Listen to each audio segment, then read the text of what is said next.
மேற்கு தொடர்ச்சி மலைப்பகுதியில் கனமழை, கோவை குற்றாலத்தில் வெள்ளப்பெருக்கு, சுழல் சுற்றுலா தலம் மூடல் என வனத்துறை அறிவிப்பு. கோவை மாவட்டத்தில் கனமழைக்கான வாய்ப்பு உள்ளதாக வானிலை ஆய்வு மையம் எச்சரிக்கை விடுத்திருந்தது. இதனைத் தொடர்ந்து நேற்று முதல் மேற்கு தொடர்ச்சி மலைப்பகுதியில் கனமழை பெய்து வருகிறது. இதனால் கடந்த 7ஆம் தேதி சில தினங்களுக்கு முன்பு திறக்கப்பட்டு தற்போது மீண்டும் கனமழை பெய்து வருவதால் கோவை குற்றாலத்தில் வெள்ளப்பெருக்கு ஏற்பட்டுள்ளது.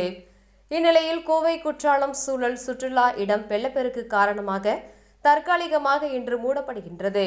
பொதுமக்கள் மற்றும் சுற்றுலா பயணிகள் கருத்தில் கொண்டு வனத்துறைக்கு முழுமையாக ஒத்துழைக்குமாறு வனத்துறையினர் கேட்டுக் கொண்டனர். வானிலை மற்றும் வெள்ளப்பெருக்கு சீரான பின்னர் சுற்றுலா பகுதிக்கு மீண்டும் திறக்கப்பட்டு சுற்றுலா பயணிகள் அனுமதிக்கப்படுவார்கள் என வனத்துறை அதிகாரிகள் தெரிவித்துள்ளனர்.